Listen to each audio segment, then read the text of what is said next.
Good morning बच्चों।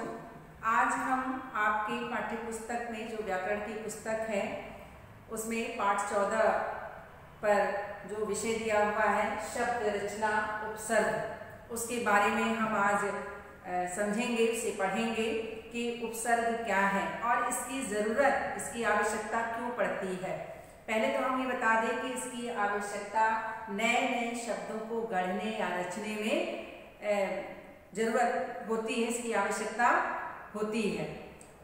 तो यहाँ पर क्योंकि मूल शब्द कुछ ही हैं, मुख्य रूप से मूल शब्दों की संख्या कम है, इसलिए हम नए नए शब्दों को बनाने के लिए विभिन्न तरीकों का प्रयोग करते हैं। इसके पहले आप शब्द रचना में आप रूढ़ शब्द, योग रूढ़ शब्द, यौगिक, फिर उसके बाद हमने जो है संधि और समास के बारे में भी बताया है।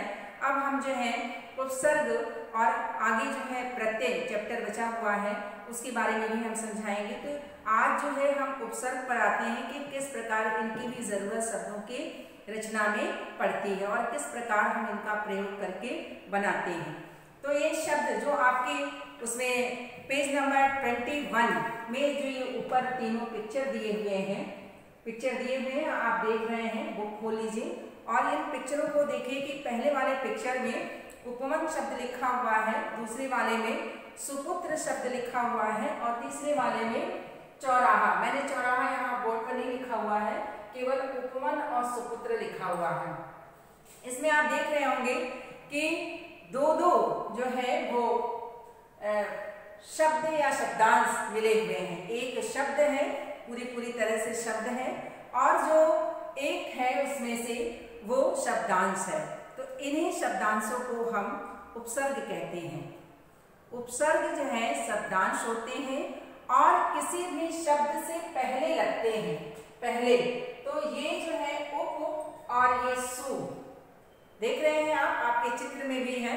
तो ये जो दो आगे शब्दांश लगे हुए हैं, ठीक है, ये किसी भी मूल शब्द के या ओरिजिनल मतलब मूल शब्द के पहले लग करके उस शब्द के अर्थ में विशेषता ला देते हैं या उसमें पूरा बदलाव कर देते हैं, उन्हें उसका विपरीत अर्थ भी दिला देते हैं। यहाँ पर आप देख रहे हैं डेफिनेशन, एक बार हम फिर पढ़ देते हैं। यहाँ पर आप ध्यान से देखिए, जो शब्दांश यानी उपसर्ग क्या होते हैं, शब्दांश होते हैं। किसी शब्द के आरंभ यानी पहले शुरू में लग करके, में जुड़ करके उनके अर्थ में विशेषता या परिवर्तन यानी बदलाव ला देते हैं, वे उपसर्ग कहलाते हैं। अब यहाँ पे दो शब्द हम लेते हैं, उपवन और सुपुत्र। इसमें किस तरीके से उपसर्ग शब्दांश जो हैं वो जुड़े हुए हैं और अर्थ में परिवर्तन ला रहे हैं। मूल शब्द क्या है, वन है। मूल शब्द क्या है, वन। यदि हम इसमें उपवन ला देते हैं, वन का अर्थ होता है जंगल, घना जंगल, लेकिन यदि हम उप लगा देते हैं, उप का मतलब होता है समीप। तो जब हम उपसर्ग लगा देते हैं और वन, तो उपवन का मतलब होता है छोटी सी बगिया। तो ये अर्थ में बदलाव आया आपका। फिर एक शब्द और लेते हैं, सुपुत्र। यहाँ पर मूल शब्द जो है वो पुत्र है, ठीक है, मूल शब्द पुत्र है और इसमें हमने सु उपसर्ग लगा दिया। सु उपसर्ग यहाँ पे लगा दिया क्योंकि ये शब्द के टुकड़े हैं। शब्दांश का मतलब क्या होता है, शब्द के टुकड़े। तो ये शब्दांश जो है यहाँ पर हमने आगे लगा दिया क्योंकि उपसर्ग आगे ही लगता है। तो सु मतलब अच्छा होता है, तो सुपुत्र मतलब अच्छा पुत्र। यदि हमने यहीं पर को उपसर्ग लगा दिया, ठीक है, पुत्र के आगे, तो क्या हो जाएगा, कुपुत्र, बुरा पुत्र, ठीक है। तो इस प्रकार जो है हम ये देख रहे हैं कि उपसर्ग एक शब्दांश होते हैं, ठीक है। दूसरा पॉइंट मुख्य है कि उपसर्ग किसी भी मूल शब्द के पहले लगते हैं। और तीसरा आप ध्यान देने वाली बात है आपको कि आप देख रहे होंगे कि उपसर्ग के अर्थ होते हैं, ठीक है। उपसर्ग के अर्थ होते हैं, इनका सबका अर्थ होता है, सु का अर्थ होता है, उप का अर्थ होता है, प्रति का अर्थ होता है और बहुत सारे जो है उपसर्ग हैं। इस आधार पर हम उपसर्ग के प्रकार बताते हैं। उपसर्ग के 4 प्रकार होते हैं। उपसर्ग के 4 प्रकार होते हैं। कौन कौन से? संस्कृत के उपसर्ग, यानी संस्कृत भाषा में जो उपसर्ग प्रयोग किए जाते हैं वहां से लिए गए हैं हिंदी भाषा में, तो संस्कृत के उपसर्ग। फिर दूसरा हिंदी के अपने उपसर्ग और उर्दू भाषा भी चूंकि हिंदी भाषा में मिली हुई है इसलिए उर्दू का उपसर्ग भी प्रयोग किया जाता है हिंदी भाषा में। और चौथा जो है संस्कृत में जो अव्यय शब्द होते हैं, अव्यय आप जानते ही हैं कि जिनमें परिवर्तन नहीं होता, अपना रूप परिवर्तित नहीं करते हैं ये लिंग वचन कारक आदि के प्रभाव के कारण, तो वे अव्यय शब्द संस्कृत के अव्यय शब्द, हिंदी के नहीं संस्कृत के अव्यय शब्द जो है वो भी उपसर्ग की तरह से प्रयोग किए जाते हैं हिंदी भाषा में। तो इस आधार पर हम देखते हैं कि उपसर्ग के 4 प्रकार होते हैं। एक बार और भी ध्यान दे देते हैं। उपसर्ग शब्दांश होते हैं, पूरे शब्द नहीं होते हैं। दूसरा, उपसर्ग किसी भी मूल शब्द के पहले लगते हैं और पहले जुड़ करके क्या करते हैं, वे अर्थ में विशेषता ला देते हैं या परिवर्तन ला देते हैं। फिर आपका चौथा जो एक पॉइंट और ध्यान देने की बात है कि उपसर्ग के अर्थ होते हैं। अब देखिए कैसे अर्थ होते हैं। उपसर्ग के जो संस्कृत के उपसर्ग के कितने हैं, आपके पाठ्य पुस्तक में 19 उपसर्ग दिए हुए हैं। अब वो 19 उपसर्ग आप देखिए क्रम से, आप बुक भी खोल लीजिए, बुक में भी दिया हुआ है, मीनिंग दिया हुआ है। अति का मतलब होता है अधिक, ठीक है। फिर अधिक का अर्थ होता है श्रेष्ठ या ऊपर, श्रेष्ठ या ऊपर। तो हम जब काश यहां पे इसको रख करके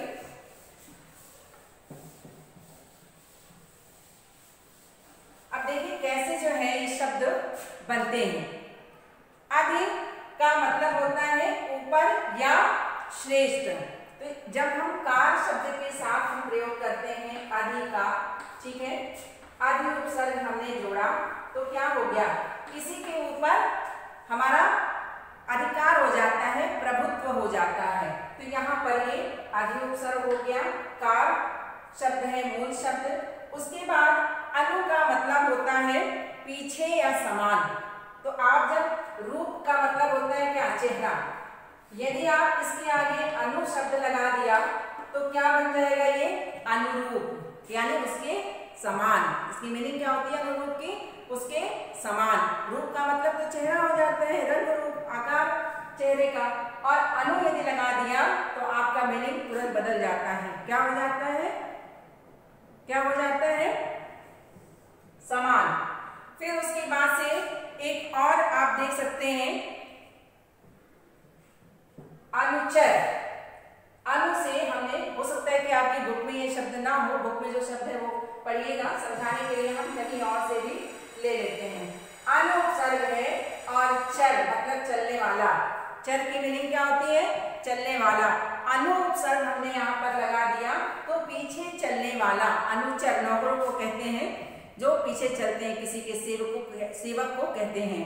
तो इस प्रकार जो है अनुचर है शब्द आपका, अनुचर और अनुरूप दोनों शब्द हैं आपकी बुक में।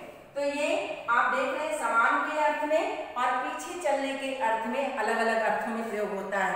तो इस प्रकार आप देख रहे हैं कि उपसर्ग के अर्थ होते हैं। इसी प्रकार अन्य जो है हम अर्थ बता देते हैं और आप शब्दों को, उसमें जितने भी शब्द दिए गए हैं आप पढ़िएगा और ध्यान दीजिएगा।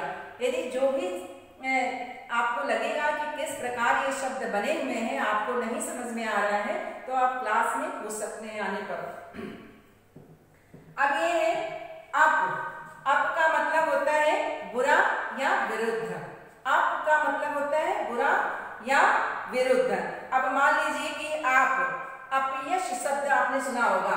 अपयश, यश मतलब क्या होता है, कीर्ति, अच्छा काम करते हैं जो लोग उनको यश मिलता है। यदि इसके आगे हमने अप उपसर्ग लगा दिया तो क्या हो जाएगा, अपयश, यानी उसे जो है हर जगह बुराई बुराई उसकी निंदा हुई है, अपयश मिला हुआ है, उसे कार्य करने पर उसके यश नहीं है, उसकी निंदा हुई है। तो इस प्रकार अपयश बन जाता है। इसी प्रकार अपशब्द, बुरा शब्द। अपकार मतलब, उपकार का मतलब होता है आपका कि किसी के लिए हम भलाई कर रहे हैं। यदि उप की जगह पे आपने बदल करके अप लिख दिया, अपकार, तो यानी आपने उसकी भलाई नहीं की। इस प्रकार से विपरीत अर्थ भी देते हैं उपसर्ग जुड़ने पर, और क्या अर्थ देते हैं, अनुकूल अर्थ भी देते हैं, समान अर्थ भी देते हैं, विशेषता ला देते हैं, आदि आदि। तो उपसर्ग जुड़ने पर आप शब्दों का निर्माण या शब्दों की रचना इस प्रकार से कर सकते हैं। इसी प्रकार हम मीनिंग बताएंगे आगे। अभी यहाँ पर दिया हुआ है, अभी, अभी का मतलब है निकटता या ओर, ठीक है। अभिमुख शब्द आप बोल रहे हैं तो मुख है, और अभी जुड़ा हुआ है, अभिमुख मतलब सामने होकर के। तो इस प्रकार इसकी मीनिंग आई। और फिर नेक्स्ट आते हैं 6 नंबर पे, अब। अब यहाँ पर अब का मतलब भी बुरा के रूप में अर्थ लेते हैं, हीनता के अर्थ में, हीनता यानी कमी या नीचे। अब मान लीजिए कि नीचे के अर्थ में हमें बता दे रहे हैं कि उन्नति, आपने शब्द सुना हुआ है उन्नति, ठीक है। तो अवनति, नति, नति मतलब झुकना होता है, ठीक है।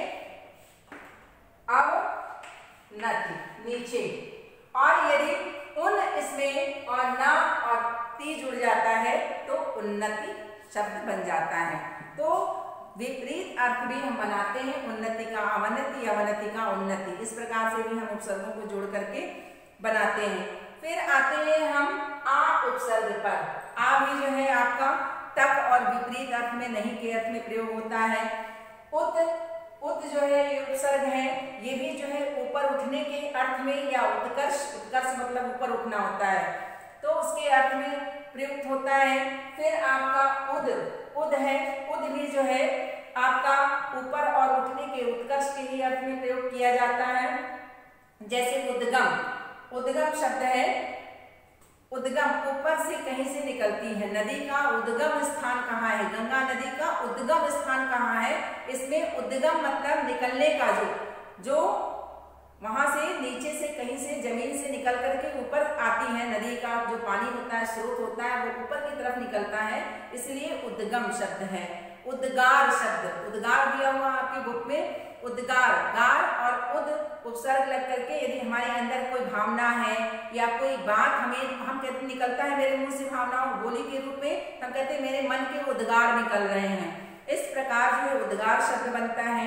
उद्घोष शब्द आपने सुना हुआ है, घोषणा करना, ठीक है, आवाज निकालते हैं हम जब, तो उद्घोष, उद्घोष शब्द बन गया। यानी हम कोई विचारों के साथ कोई बात को हम बताते हैं तो उसको उद्घोष कहते हैं। अंदर से जो है विचार बाहर निकलते हैं और तेज आवाज में बोलते हैं, इसको उद्घोष कहते हैं, उद्घोषणा शब्द बनता है। फिर आपका दुर शब्द है। दुर का तो आप बहुत ज्यादा प्रयोग करते हैं, हलंत लगा हुआ है, दुर का बहुत ज्यादा प्रयोग किया जाता है। दुर का मतलब होता है कठिन या बुरा, दोनों अर्थ में होता है। जैसे मान लीजिए गम, दुर्गम स्थान आप प्रयोग करते होंगे, तो दुर धन गम, गम का संस्कृत में अर्थ है जाना। तो जहाँ पे हम चलते हैं, जहाँ चलने में हमें कठिनाई होती है, ऐसे मार्ग को हम कहते हैं दुर्गम है, रास्ता बड़ा दुर्गम है, कठिन के अर्थ में इसका हम प्रयोग करते हैं, तो दुर्गम है। इसी प्रकार गंध शब्द के आगे दुर लग जाता है तो दुर्गंध बन जाता है। इसके बाद हम आते हैं दुस, दुर है, फिर दुस शब्द, दुस उपसर्ग देख रहे हैं आप, यहाँ पर लिखा हुआ है। दुस का भी मतलब जो होता है कठिन ही होता है। फिर निर का जो उपसर्ग का अर्थ होता है निषेध के अर्थ में यानी नहीं के अर्थ में हम प्रयोग करते हैं। फिर निस जो उपसर्ग है उसका भी हम नहीं के ही अर्थ में प्रयोग करते हैं। जैसे संदेह शब्द है आप लेते हैं, उसके आगे हम निस उपसर्ग यदि जोड़ देते हैं तो निसंदेह बनता है शब्द, यानी संदेह शब्द का अर्थ क्या हुआ, संदेह, उसका हम विपरीत अर्थ बताना चाहेंगे तो निसंदेह, ठीक है, बिना संदेह के। इस प्रकार के अर्थ वाले जो है शब्द बनते हैं। फिर हम आते हैं परा, परा, ये परा उपसर्ग है, परा का मतलब भी अधिक और उल्टा होता है। तो जय शब्द आप लिखते हैं, आप बहुत सुनते होंगे जय शब्द है, ठीक है, और जय का मतलब विजय प्राप्त करना होता है। यदि इसके आगे हम परा उपसर्ग लगा देते हैं तो क्या हो जाता है, पराजय यानी हार, जीत और हार। जय का मतलब जीत परा उपसर्ग लगा दिया हमने तो पराजय का मतलब हार हो गया। इस प्रकार हम उल्टा अर्थ जो विलोम शब्द बनाते हैं उसमें इसका बहुत ज्यादा हम प्रयोग करते हैं। इसी प्रकार परि उपसर्ग है यहाँ पर। परि उपसर्ग, परि का मतलब होता है चारों ओर। तो जब हम कहते हैं ना परिक्रमा शब्द सुना होगा आपने, क्रम से जब हम परि आगे लगा देते हैं तो वो चारों ओर घूमना शब्द हो जाता है परिक्रमा। इसी प्रकार परिहास, अधिक के अर्थ में यदि हम परि का वो करते हैं तो हास का मतलब होता है हंसना, ठीक है। और यदि परि उपसर्ग लगा देते हैं हम तो परिहास बन जाता है, यानी बहुत अत्यधिक हास्यपूर्ण कोई नाटक, कोई घटना, कोई बातें, ये सब जो है परिहास के रूप में हम प्रयोग करते हैं। उसके बाद प्र उपसर्ग आप देख रहे हैं, प्र उपसर्ग यहाँ पर है लिखा हुआ। तो प्र का मतलब होता है अधिक या आगे, ठीक है, अधिक या आगे। यदि आप गति शब्द आप एक देख रहे हैं, गति का मतलब होता है गति, आप मतलब चाल, चलते रहना लगातार, किसी में गति है। यदि इसमें हमने प्रगति प्र लगा दिया, प्रगति, तो तेजी से विकास को का मीनिंग निकलता है। इसमें अर्थ में विशेषता आ गई है, अर्थ वही है लेकिन उस अर्थ में विशेष बात आ गई है, तो प्रगति शब्द बन गया। इस प्रकार प्रति है यहाँ पर उपसर्ग, प्रति उपसर्ग है, इसका अर्थ होता है प्रत्येक, विरोध। आप दिन के पहले यदि प्रति उपसर्ग लगा देते हैं तो क्या बनता है? प्रतिदिन। क्या बनता है? प्रतिदिन। इसी प्रकार बंध का मतलब होता है बंधना, और प्रति उपसर्ग लगा दिया आपने तो प्रतिबंध, मतलब पूरी तरह से रोक लग गया, उस अर्थ में विशेषता आ गई।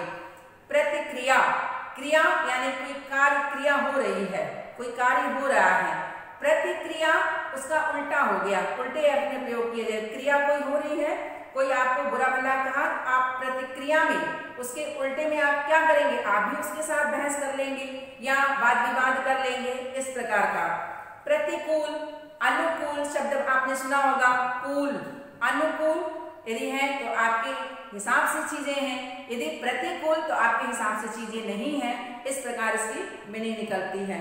इसी प्रकार वी है, वी विशेष, विशेषता, विशेष है।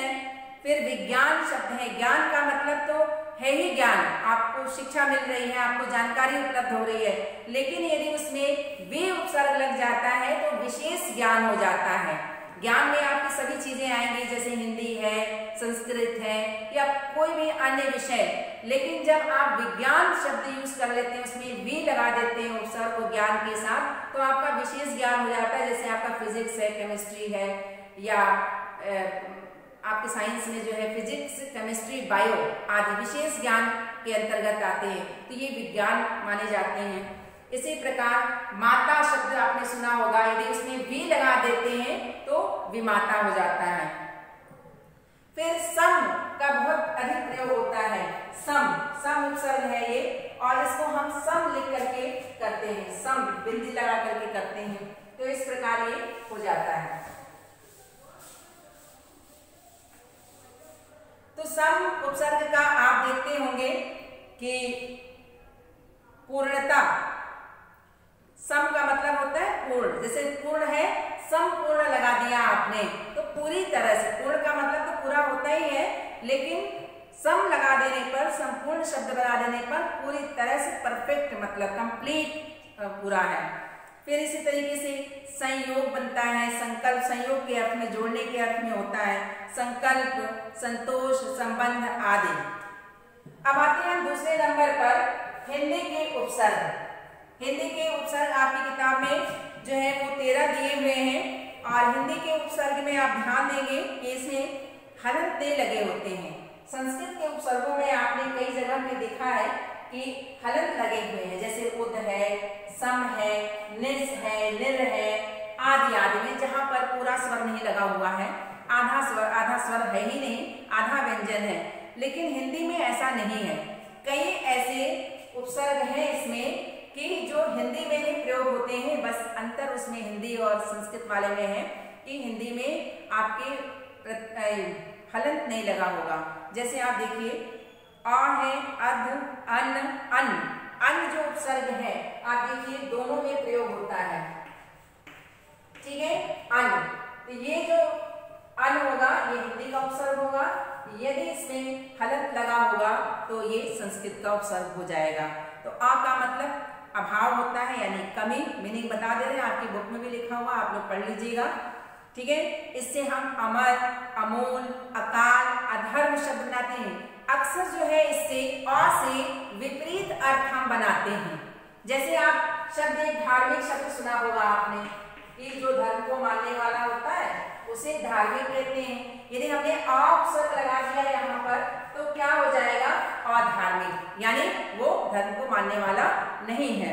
इसी प्रकार अध का मतलब आधा, तो हम बनाते हैं अधपेट, ठीक है, आधा पका। कोई चीज पकी ना हो तो उसको हम क्या कहते हैं, आधा आधा कच्ची आधा पकी होती है तो हम अध पका कहते हैं। अध खिला, कोई फूल खिला ना हो, आधा खिला हो आधा ना खिला हो तो हम उसको अध खिला, ठीक है। अधमरा मतलब बिल्कुल से मरने के कगार पे पहुंच गया हो तो उसको अधमरा कहते हैं, न मरा है न जिंदा है, अधमरा है। इसी प्रकार अन है निषेध, अभाव, अनजान, अनसुना, अनहोने, अनबन, अनपढ़, अनकोल, अनमोल, अनमोल, सॉरी। तो इस प्रकार जो है अन का प्रयोग जो अभी हमने बताया, अन का प्रयोग नहीं के अर्थ में होता है। निषेध या अभाव, कमी के अर्थ में, अभाव का मीनिंग क्या होता है, कमी, निषेध का मतलब होता है नहीं। तो नहीं के अर्थ में हमको जब भी शब्द बनाने होते हैं तो हम इनका प्रयोग करते हैं, या कमी बताना होता है तो कमी में कैसे क्या होता है, पढ़ा, पढ़ शब्द है यदि तो कोई व्यक्ति पढ़ा लिखा है, ठीक है, लेकिन यदि अनपढ़ लगा दिया उसके आगे यानी वो व्यक्ति पढ़ा लिखा नहीं है। इसी प्रकार उन उपसर्ग है आपका, उन जब भी हमको अक्सर ये नंबर के लिए हम प्रयोग करते हैं। आप देखिए 30 में एक कम, 30 नंबर है, ठीक है, उसमें एक कम होता है तो हम क्या बोलते हैं, 29, ठीक है, 29, 39, 39, ठीक है, ठीक है, 19, 20 में एक कम 19। इस प्रकार से हम एक कम जो के लिए शब्दों के लिए हम प्रयोग करते हैं, वहां पर इनका हम प्रयोग उन का करते हैं। इसी प्रकार औ उपसर्ग है इसमें दिया हुआ, उसका मतलब है हीन, हीन यानी वो भी कमी से घिरा हुआ है अर्थ जो है। जैसे अवगुण, अवगुण भी बोलते हैं, अवगुण भी बोलते हैं, अवगुण। फिर का अवगुण यदि हम करेंगे तो वो आपका संस्कृत का है अवगुण, अवगुण। क और कु, का मतलब भी बुरे के अर्थ में प्रयोग किया जाता है और कु का अर्थ भी बुरे के अर्थ में, जैसे कुमति, कुपुत्र, कुमार्ग आदि। यहाँ पर फिर चौ, चौ का मतलब चार होता है, ये उपसर्ग है, आपका पहले भी आया चौराहा, तो यहाँ पे चौ है, चौराहा, चौमासा, चौमंजिला यानी 4 मंजिल का घर हो, चौकड़ी आदि। फिर इसी प्रकार दो है, कम या दो, दो जब उपसर्ग होता है तो क्या होता है, कम या दो के अर्थ में होता है, दो का मतलब दो होता है, ठीक है। ये देशज भाषा आपकी वहाँ की है, दो, एक, दो, तीन ऐसे बोला जाता था, पहले पढ़ा जाता था, तो इसका मतलब होता है दो, एक तो नंबर के रूप में आएगा, दूसरा जो है दो कम के अर्थ में प्रयोग होता है। कैसे दो कम, कम के अर्थ में, देखिए बल, ठीक है, बल का मतलब शक्ति होता है, जानते हैं, ठीक है, इसमें आप लगा देते हैं प्रत्यय और यदि दो उपसर्ग लगा देते हैं तो हम देखते हैं दुबला शब्द बन रहा है, यानी दुबला, पतला, मोटा ज्यादा हो गया, दुबला में कम हो गया, यानी उसकी मोटाई कम हो गई, इसको हम दुबला में प्रयोग करते हैं। इसी प्रकार दुमुहा, यहाँ पे दो का अर्थ हो रहा है यानी दो मुंह वाला, दुरंगा, यहाँ पे दो नंबर का प्रयोग हो रहा है यानी दो रंगों वाला। तो इस प्रकार जो है कम या दो के अर्थ में प्रयोग किया जाता है। नी, नी उपसर्ग है हिंदी का, नी का मतलब क्या होता है, नहीं या रहित के अर्थ में। कैसे, निकम्मा, निठल्ला, निकम्मा का मतलब क्या होता है, बिना काम धाम के है, निकम्मा है, काम धाम कुछ नहीं करता है, निकम्मा है। निठल्ला की भी वही मीनिंग है, निठल्ला बैठा हुआ बिना काम धाम के, ठीक है। तो ना आलसी और बिना काम धाम करने वाले को निकम्मा, निठल्ला बोलते हैं। निडर, डर का मतलब होता है डरा हुआ, डरना, निडर का मतलब है कि बिना डर के। तो इस प्रकार से नहीं के अर्थ में प्रयोग होता है या कमी के अर्थ में। फिर पर है दूसरा, दूसरी पीढ़ी, पर दादा, पर पोता, पर नानी, पर पोती, दूसरी पीढ़ी के लिए हम प्रयोग करते हैं। जैसे एक पीढ़ी हमारी हुई, इसके बाद वाली पीढ़ी, फिर उसके पीछे जो है दादा दादी, दादा दादी की और पिछली पीढ़ी को हम पर दादी, पर दादा वाली पीढ़ी बोलते हैं। तो इसलिए जो दूसरी पीढ़ी है उसके लिए प्रयोग करते हैं दूसरा पर। बिन, बिन मतलब रहे। एक पर जो है आप कारक चिन्ह में प्रयोग करते हैं, वो वाला पर नहीं है, ये उपसर्ग है। किसी भी शब्द के पहले जोड़ करके जो अर्थ में अंतर लाए या विशेषता लाए, उसकी बात हो रही है यहाँ पर। बिन, बिन का मतलब भी रहित होता है, बिना, बिन मांगा, बिन पढ़े, बिन कटा आदि, बिना कटे हुए, बिना पढ़े हुए, बिन पढ़े। भर, भर मतलब भरा हुआ, भरपूर, भरपेट, भरमार, भरसक। सा और सु का प्रयोग, सा और सु का प्रयोग होता है। सा का मतलब होता है सहित के अर्थ में होता है, ठीक है, और सु का अर्थ तो सुंदर के अर्थ में प्रयोग करते ही हैं, अच्छे के रूप में प्रयोग करते हैं। जैसे सपूत, सुकाम, सुंदर, सुदूर, सुनाम, सुडौल, सपरिवार आदि, ठीक है। अब आते हैं हम उर्दू के उपसर्ग पे।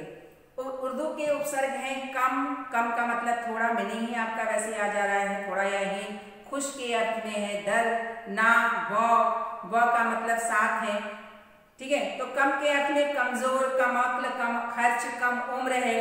खुश में है, खुश का प्रयोग खुशबू प्रयोग करते हैं आप, खुश नसीब, खुश दिल, खुश फहमी। तो ये देखिए आप सारे के सारे ये उपसर्ग किसी मूल शब्द के आगे जुड़े हुए ये उर्दू के उपसर्ग हैं। दर, दर मतलब में, दरअसल, दरकार, दरमियान, दरगुजर। इसी तरह से ना का नहीं, ना समझ, ना लायक, ना खुश, ना पसंद आदि। ब है साथ के लिए प्रयोग होता है, जैसे बगैर, बिना साथ के, बदस्तूर, बदौलत, बनाम, नाम के साथ। तो साथ के लिए प्रयोग किया जाता है। बद, बुरा, बदबू, बदतमीज, ठीक है, बदतमीज है, बदबू, बू शब्द है मूल शब्द और उसमें बद उपसर्ग जुड़ा हुआ है। फिर तमीज शब्द है मूल शब्द, उसमें बद उपसर्ग जुड़ा हुआ है। नाम मूल शब्द है, उसके आगे यदि बद उपसर्ग जुड़ जाता है तो बदनाम हो जाता है, यानी बुरा नाम हो जाता है उसका। तो वह बद जो है उपसर्ग वो बुरे के अर्थ में प्रयोग किया जाता है। फिर बा का मतलब साथ होता है, बा अदब मतलब अदब के साथ, बा कायदा कायदे के साथ, बा वजूद वजूद के साथ, वजूद मतलब उपस्थिति, बा खुदा खुदा के साथ। तो इस प्रकार से ये बने हुए शब्द। फिर बे का मतलब बिना होता है, बेशर्म, बेबस, बेरहम, बेईमान। बे का प्रयोग बहुत ज्यादा आप लोग करते हैं। ईमान शब्द है यानी ईमानदारी से, अच्छाई से काम करता है। बेईमान ईमानदारी नहीं है उसमें। इसी प्रकार ला उपसर्ग है, बिना। ला का मतलब होता है पता, यानी पता है आपके पास, यदि उसकी आगे जो है ला उपसर्ग लगा देंगे तो लापता हो जाएगा। लापता, ला इलाज, इलाज है लेकिन ला लगा देंगे आप इसके इलाज के आगे तो ला इलाज हो जाएगा, मतलब इसका कोई इलाज नहीं है। ला जवाब, जवाब नहीं है इसका कोई, तो उसमें दो मीनिंग तो दोनों आ रही है, जवाब नहीं है मतलब बहुत अच्छे में हम लोग लेते हैं, बोलने के टोन से पता चलता है। और लाजवाब मैंने इसका जवाब नहीं है, वैसे तो सामान्य अर्थ इसका ये है। लावारिस, वारिस का मतलब है कि कोई इसकी संतान है या कोई आगे पीछे इसके है, लेकिन उसके पहले यदि ला उपसर्ग हम लगा देते हैं तो लावारिस बन जाता है। इस प्रकार हम पर आते हैं 10वें नंबर का जो उपसर्ग है, एक जैसा या साथ को हम कहते हैं शक्ल। शब्द सुना है आपने, शक्ल, यदि उसके आगे हमने हम उपसर्ग लगा दिया तो क्या बन जाएगा, हम शक्ल, यानी एक सेम शकल वाला। इसी प्रकार हम जोली मतलब हम साथ साथ दोस्ती है हमारी, हम राही, रास्ते के हम साथ साथ सफर है, हम राही। हम दर्द, दर्द जैसे हमको दर्द हो रहा है वैसे उसको दर्द हो रहा है, दोनों को साथ साथ सेम एक ही जैसा हो रहा है तो हम कहते हैं हम दर्द है, मेरे दर्द को समझने वाला है। हर यानी प्रत्येक, हर एक हम प्रयोग करते हैं, हर एक, हर दफा, हर घड़ी, हर घड़ी मतलब हर समय, हर रोज, हर दिन, तो हर का मतलब प्रत्येक होता है। तो ये आपके उर्दू के उपसर्ग हो गए। उसके बाद जो है आपके संस्कृत के अव्यय शब्द जो उपसर्ग के रूप में प्रयोग करते हैं वो अंतर, अधः, अधः मतलब नीचे, अन्न मतलब अभाव। यहाँ पे देखिए उपसर्ग का अन्न का जो मैंने बता रहे थे प्रत्यय ये जब लग जाता है तो ये संस्कृत का अव्यय शब्द हो जाता है। तो अन्न, अभाव, कु, बुरा, ये है आपका उपसर्ग के रूप में जो वहाँ अव्यय शब्द होता है संस्कृत में। चिर मतलब लंबा समय, चिर मतलब लंबा समय, चिर रोगी, चिर शत्रु, चिरकाल बहुत लंबे समय तक। पर का मतलब अन्य होता है यहाँ पर। अब देखिए एक जगह पे पर का दूसरा मतलब था, हिंदी के उपसर्ग में पर का मतलब दूसरी पीढ़ी होती है, लेकिन जब संस्कृत का अव्यय पर आएगा, अव्यय शब्द पर जो उपसर्ग के रूप में प्रयोग होता है, तो वहां संस्कृत शब्दों के साथ ही ये शब्द, ये उपसर्ग शब्द लगेंगे। कैसे? परतंत्र, तंत्र शासन होता है, परतंत्र यानी दूसरे का शासन, परदेश देश यानी देश है, परदेश यानी दूसरा देश, लोक संसार, लोक का मतलब होता है जिसके आगे पर हमने लगा दिया संस्कृत का अव्यय उपसर्ग के रूप में, तो क्या हो जाएगा? परलोक, मतलब दूसरा स्वर्गलोक होता है परलोक। फिर पर निंदा, दूसरे की निंदा करना, अन्य परोपकार, दूसरे का उपकार करना। सत सच्चा अच्छा, सत्संग सत्कर्म सत्कार सज्जन, सत ये जो है ये उपसर्ग है संस्कृत का और अव्यय शब्द है और यहाँ पर हम उसको उपसर्ग के रूप में प्रयोग कर रहे हैं। सह मतलब साथ, सहयोग, सह शिक्षा, सहमत, सहपाठी आदि। इस प्रकार आपका पाठ यहीं पर समाप्त होता है और एक्सरसाइजेज और क्वेश्चन आंसर आपको हम पीडीएफ में करके दे देंगे। इसमें सिर्फ आपको एक क्वेश्चन करना है, जो मैंने यहाँ पर परिभाषा लिखी थी उपसर्ग की, आप सिर्फ उसको लिखेंगे। प्रश्न एक हम लिख देते हैं कॉपी में, आप प्रश्न जो है वो उपसर्ग किसे कहते हैं, ठीक है? प्रश्न एक ये कॉपी में कर लेंगे।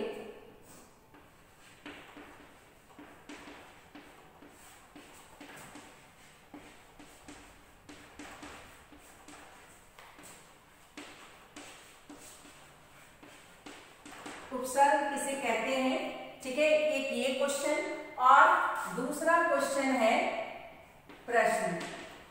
दूसरा क्वेश्चन है आपका कि उपसर्ग कितने प्रकार के होते हैं, नाम लिखिए। उपसर्ग कितने प्रकार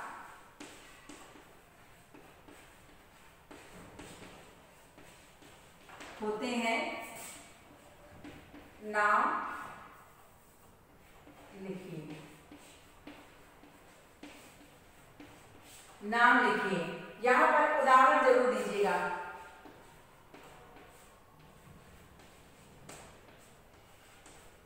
उदाहरण जरूर दीजिएगा आप। और इस प्रकार जो है आपका पाठ यहीं पर समाप्त होता है। धन्यवाद।